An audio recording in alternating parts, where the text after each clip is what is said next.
This is the vocabulary for set number 2. The first two graphs we're going to look at are line plots and dot plots, which are basically the same. The difference is that a line plot uses X's to mark the frequency and a dot plot uses dots. The overall shape of a graph is called the distribution. Data can be distributed in many ways. These are the three most common.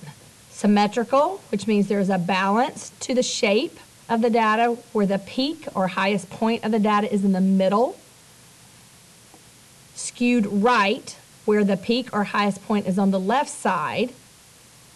And skewed left, where the peak or highest point is on the right side.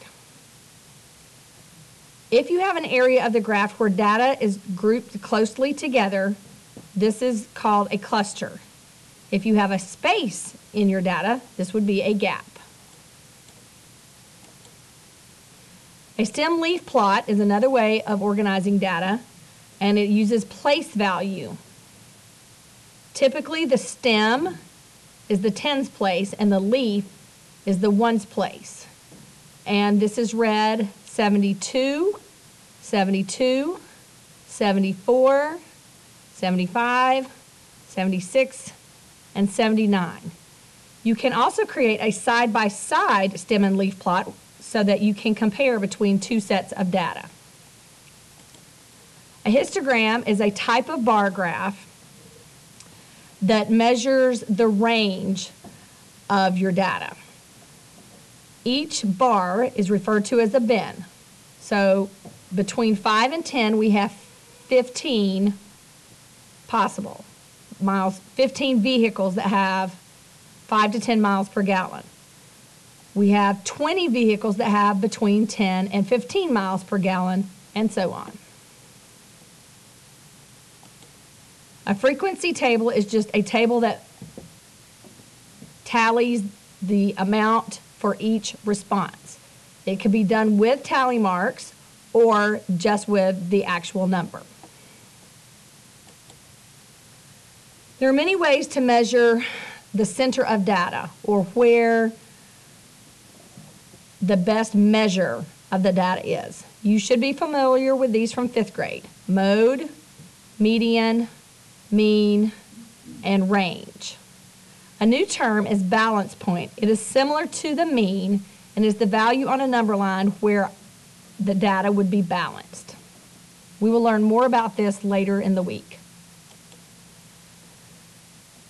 You can also look at how data is spread out from the mean or average. Variability just describes how it is spread out. And deviation is how far an actual data value is from the mean. For example, if your mean is 55 and your data is 50, it is 5 less than the mean. The absolute deviation would be the absolute value of your deviation. So even though this is 5 less, which would be a minus 5, the absolute deviation is 5.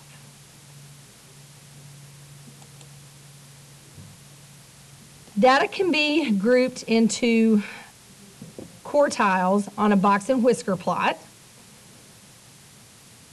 You would use your 5-number summary to find the values for your interquartile range, your minimum, your median, and your maximum. This is an example of a box and whisker plot.